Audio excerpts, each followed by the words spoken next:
Alright guys, so this lesson is about image-based lighting, and what that means is basically you're wrapping an image around your scene, and the render is then looking at where the light is coming from that image and working out the lighting based on that rather than drawing out an icon and having the light coming from that icon.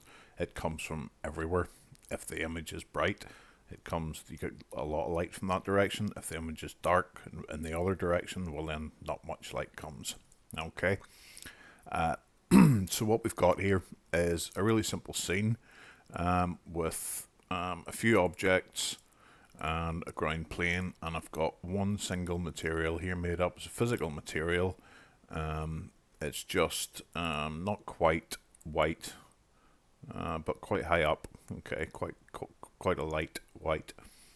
Okay, so first thing we'll do is we'll just go into our render settings here, and we'll just change our render settings to 1024 by 576 here.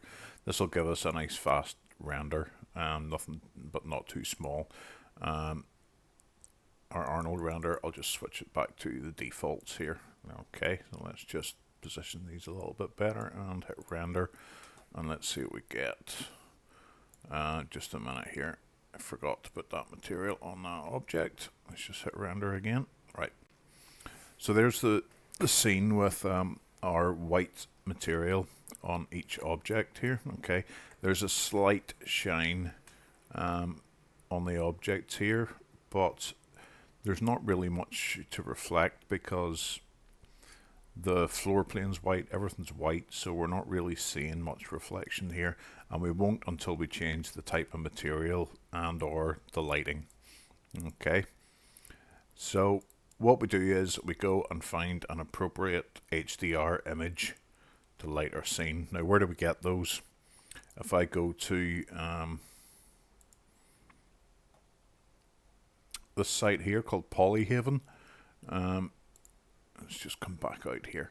If you go to the HDR section, there's tons here to choose from, and they're all free. I chose this one just because it's got nice yellow and blue on the floor here. Over here, you can see we've got our download settings. I already have this downloaded at 4K resolution. Sorry, I just turned my phone off. At 4K resolution, and I'm downloading an HDR. We've also got this EXR file type here, but we'll just stick to HDR for now. So download that and save it somewhere appropriate. And when we come back here, this can be as simple as going to rendering and environment. Okay, and going to environment map, and I'll just search for bitmap. We'll choose this one here that just says bitmap, and I'll hit OK, and we'll pick the HDR file that we downloaded, open, and usually these default settings are just about right, so I'm just going to click OK. Now, I haven't done anything else apart from add that into our environment, so I'm going to click render. Actually, I'll make a copy of this first, a clone of it first I should say, and hit render. And immediately you'll see there's a whole different quality to our scene. Couple of things, it's added some color, it's added some shadows, but it's also added a fair bit of grain and noise in here. Okay, we can get rid of some of that noise by coming to our camera and aliasing settings here. Let's double it to 6, and let's just, if you remember from the last lesson, we can do a little region render here, and that lets us easily see if we pick a noisy part here like this, but we leave a noisy part here and just hit render. You can see now that this is a good bit clearer than here. I don't know how this is going to hold up with the YouTube algorithm, but let's turn this up a little bit more. Let's say 10 and hit render. That should be significantly slower now. Yeah. So if you look at that now, we've got a nice clean render coming in there. Okay. So let's see how these HDR files and image-based lighting can affect our materials as well.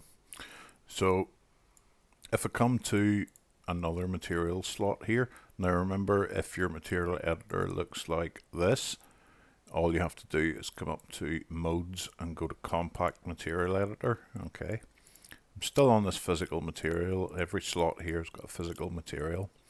Okay, I'm going to come down here and just turn up the metalness to 1, and you'll see this immediately turns kind of a cleary sort of black color. But if we turn on the little background for it, you can see it's actually reflective.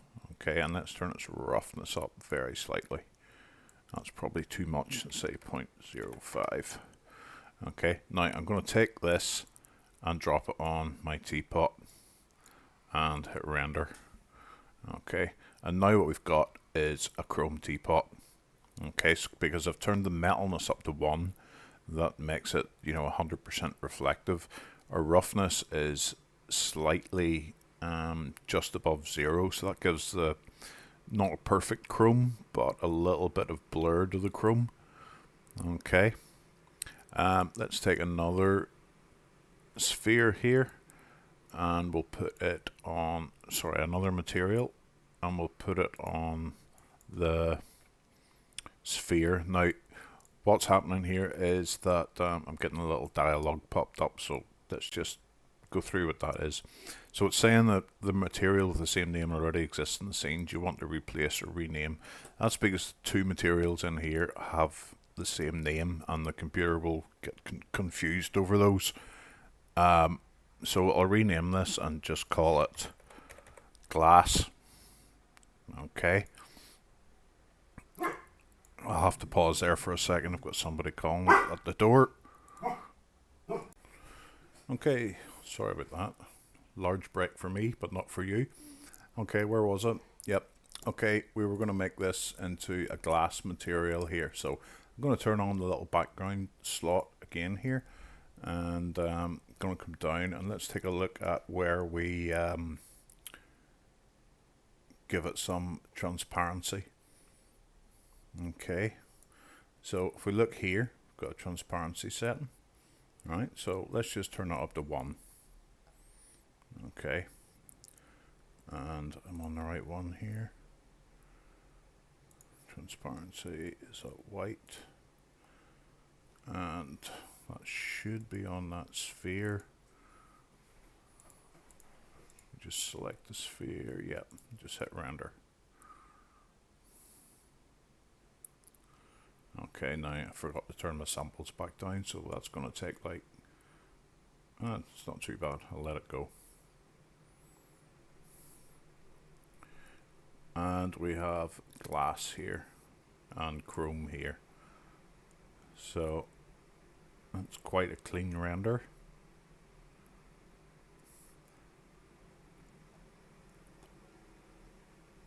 And let's make another material for this at the back, this square. So this time I'll try and make like a gold material.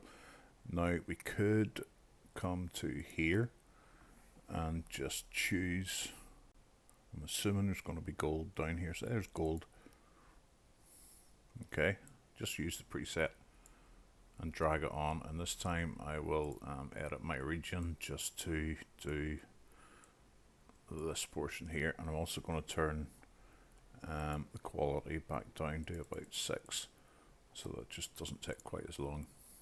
Okay, and here we now have gold. You can see it's picking up heavily on some sort of green color, which must be in the HDR environment. Okay.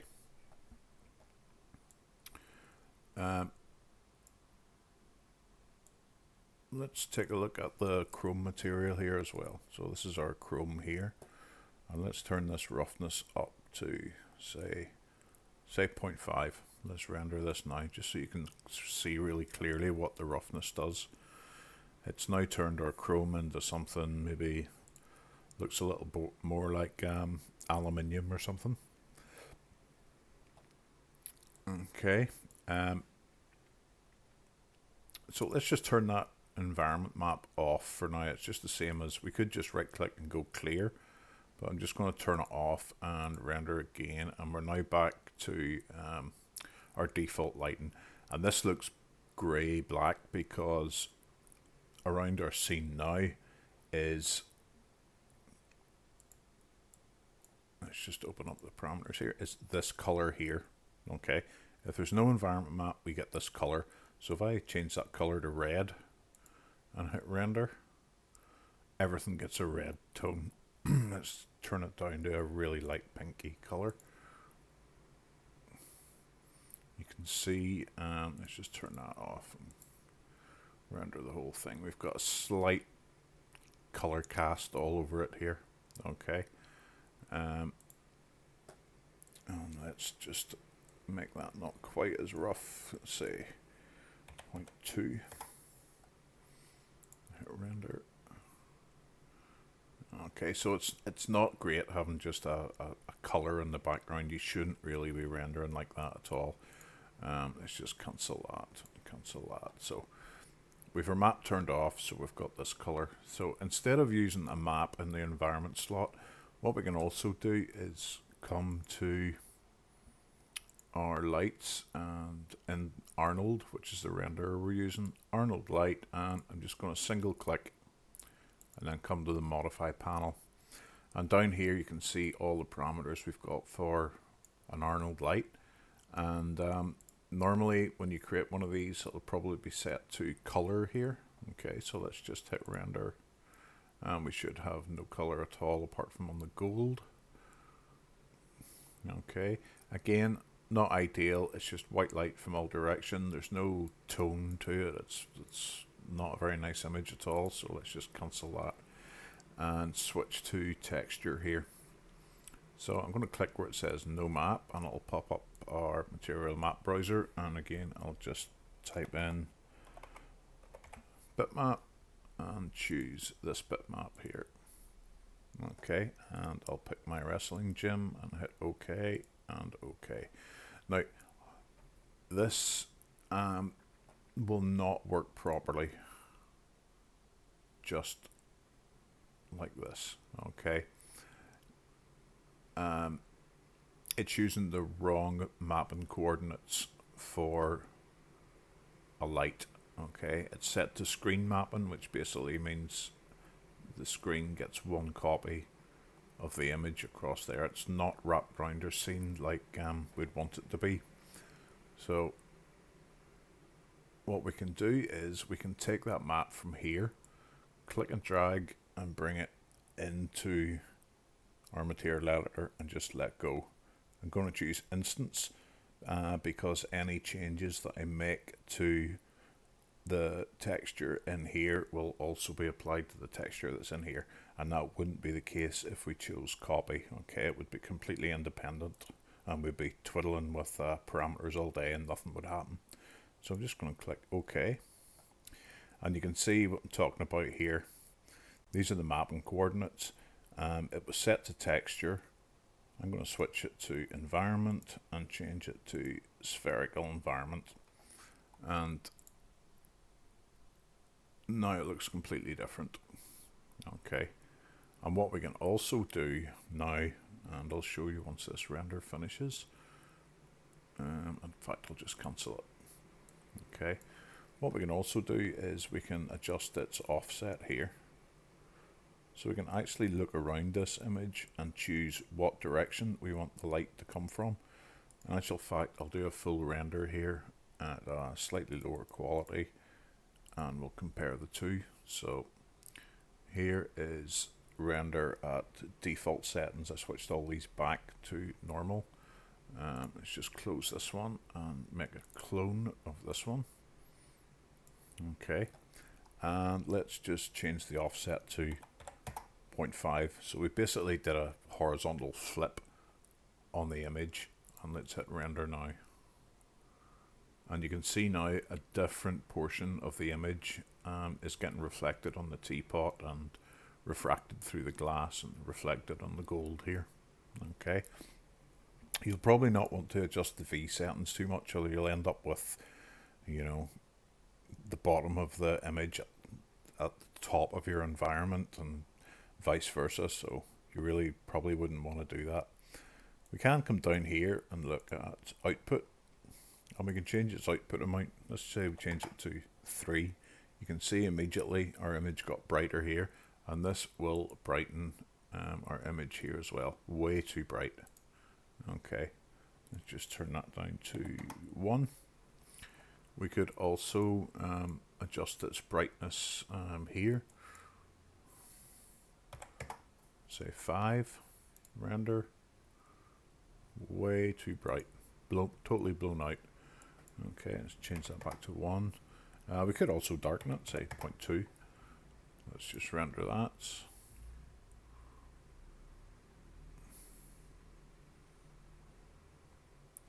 Okay, and that's, as far as the basics go, that's all there is to image-based lighting. Okay, thank you.